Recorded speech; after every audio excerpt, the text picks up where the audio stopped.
Diu, home, les blanques. Diu, doncs 4 litres. Diu, i les negres també. Diu, i en té moltes, n'hi ha moltes cabres, diu, quines, de blanques o negres? Diu, home, de blanques. Diu, doncs mira, n'hi ha 50. Diu, i de negres també. I si tingueren que agarrar, per exemple, i vendre-lo per la carn, quants quilos de carn pot donar una cabra? Diu, quina, la blanca o la negra? Diu, home, doncs les blanques. Diu, doncs 10, 12 quilos. Diu, la negra, diu, també. Diu, i aquestes cabres de qui són? Diu, quines, les blanques o les negres? Diu, les blanques, diu, meves. Diu, les negres, diu, també. Molt bé. Això de Sermó de Sant Roc, com va? Bueno, això és en un poble que el patró era Sant Roc. I bueno, resulta que va anar un senyor, en aquella època n'hi havia molt costum quan feien les festes als pobles que vinguera un rector a predicar exclusivament a fer el sermó. Abans estava així, ui, me'n recordo jo que a les festes del poble el rector feia la missa però venia un senyor a predicar exclusivament. Aquell home va vindre, va predicar, tal i tal, va estar parlant de Sant Roc, i vam pagar, l'any se'n va anar en pau.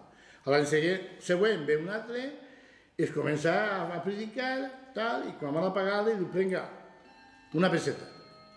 La peseta d'aquella època, clar, com una peseta, che.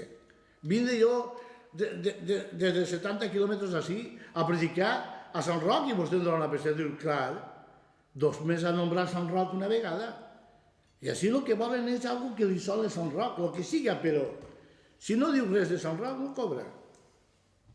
Aquell home calla, diu, vale, a veure si l'any que ve torna. I mira, però l'any següent torna l'home a predicar, i només puja al púlpit i comença. Sant Roc, Roquito, Rocava, Rocco, i va estar hora i mitja parlant de Roquito, aquell bam, fent tallers a la canya, perquè la senyal era un tallet a la canya, saps, per poder pagar. Ara que dius a la canya me'n recordo del sabater aquell que s'aguardava els diners dins d'una canya de la Índia, dins de foradars de bambú, podríem dir, no?, de l'Índia, que la Índia és una cosa i bambú és una altra. De canya d'Índia és més estreta, que és la que gastem per pescar, i la de bambú és, per dins està fofa, no? Quasi sempre també. En un tros de canya de bambú guardava les monedes en aquella època, la siseta, que diguem, la siseta. I aquella sempre li trobava, ja podia córrer, fins que un dia li troba. I resulta que el sabater estava allí tot enfadat i agarrava la sabata i picar. I la dona estava granant, no? Estem molt contents de venut. I diu que al final el sabater diu, ja se lo recelava mi lindo pecho, que al final ho trobaries tu, cantava. I la dona granant diu, per què no te m'amagues a un altre puesto? I ho va trobar, sempre ho trobem, no sé què passa. Tot això li ho contaven, vostè tot això ho recorda de menut? Sí. De menut. Quasi tot això és de menut, sí. I es contava sobretot entre homes? Homes, sí, però a voltes també les dones quan jugaven al burro, que era un joc, i a la clau, també jugaven, al burro i a la clau, hi ha una paraula molt bonica que és difícil de trobar. El qua. El qua? El qua. Un qua, saps el que és? No. 4 ametlles. 4 ametlles és un qua. A Beniopo, jugaven les dones antigament, és una paraula que és digna de buscar-la, de mirar persones majors, perquè jo recordo que juguen un qua, i jugaven un qua. El qua és meu, quan jugaven el montoner d'ametlles, 4 ametlles, era el qua. I jugaven a la clau, al burro, al qua, eren joc. Sí, per això t'ho dic.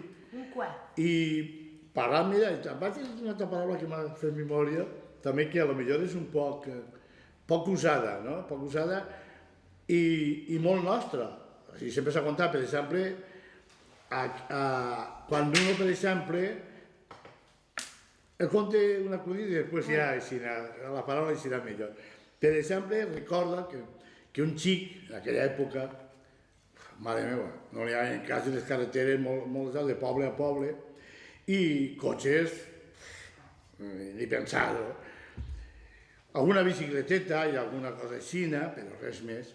I total, que estava el nòvio festejant en casa nòvia, i una gota freda, que diuen d'aigua, ja comença a ploure, i no hi ha manera. No hi ha manera de parar. I al final, jo, si em vaig a casa així, a l'altre poble que em tinc que anar, imagineu-se la quantitat d'àvia que plou, els barrancs que s'inixen, els braçals plens, això no pot ser, braçal d'àvia, tot ple d'àvia, això no pot ser. I al final la futura sogra li diu, che, pues queda't així. Diu, el problema està en que només tenim un llit. I la meva filla així també, tenen que llistar les tres al mateix llit. Total que llisiten les tres al mateix llit. I diu la sogra, jo em posaré enmig d'en Pau. Així no fan. Es lliten i allà a mitjanit l'home, pues, el xicón, volia plegar la maneta on estava la nòvia. I, com és natural, la sogra enmig, la futura sogra enmig. I allargava la mà, i al final sento una veu que diu, al tall i no fusses.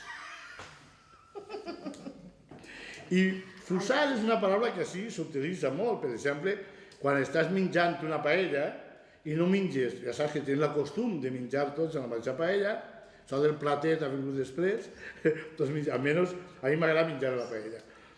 I quan tu no estàs menjant davant del seu tall, que és el que té davant, al tall i no fusses, i vol agarrar alguna que li agrada, més lluny li diu, al tall i no fusses. Per ahí ve la paraula esa. Sí, jo també l'havia sentida, la de no fosses. No fosses, sí. No... Fusses, sí. Vostè ho diu en u? Sí. Jo l'havia sentit que no. És que crec que és en u. Jo, per mi, deu ser, jo penso que serà de fus, que en castellano és uso. El fus va amunt i avall, i pot ser que siga, que vinga d'ahir la paraula, pot ser. Ho buscarem. No sé si la trobaràs, perquè falten moltes paraules rares, n'hi ha moltes paraules que a voltes són incomprensibles. Jo, per almenys, les veig incomprensibles, i com n'hi ha una o no n'hi ha altra, i ja parlarem després. Allò del huelo i el llop, com anava? Ah, sí, si no me conté que se vist, t'agrada moltes coses. Pues, no, que un xiquet li diu a abuelo, diu, abuelo, no em dones un euro, jo donar-te un euro, calla, home, calla, estic jo loco, no. No hi ha euro, que ara ja jubilat no tinc diners i tal. Diu, home, però jo què, dis-me algo, què vols que faci perquè em dones l'euro? Dic, no, res, diu, mira, saps què pot fer? Ho tinc clar. En el geni que té ta abuela, si eres capaç de que l'abuela faci el llop, el dona l'euro. El xiquet se'n va quedar a l'abuela i diu, abuela, quants anys fa, quants anys fa que el abuelo no li... Diu, veu, el lobo, paga l'euro. Molt bo, alguna cosa així no recordàvem. Tenim una per ací, que era allò d'anar a tallar-se el pèl amb 3 pèls? Això també és de veure. Què és? Pues un xic que estava calvo, l'home li quedaven 3 pèls en el cap, com ver, i se'm anava, tenia molta costum d'anar al barber, quan se feia molt llarguet, a que li tallara la barberia. Sí, tallava el monyo. I aquell tenia costum de dir, com vols que t'ho faig? Home, pues normal, una ratlla al costat i 2 a l'altre, claro, vale.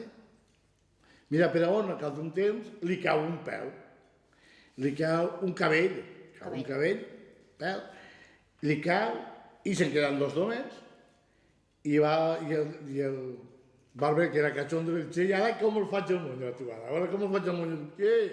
Ratlla enmig, vale, al cap d'un temps plegat me li quedava uno, i el barber diu, ara sí que t'agafa. Dic, i ara què? Com el faig el monyo? Topa carrerer.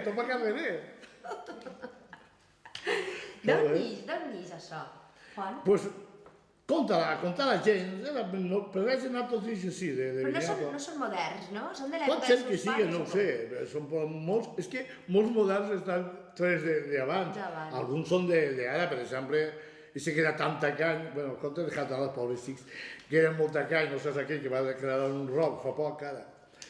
Una masia catalana, tal, entren a robar i li furten les joies, tot. Això, el televisor, tal, plasma i tal, i se'n va com a natural al quartet de la Guàrdia Civil del poble. L'home parlant català i diu, escolta, és que m'han robat aquesta nit i m'han furtat el televisor, tot, plasma, l'altre, el nou, tot, els diners, les joies, tot.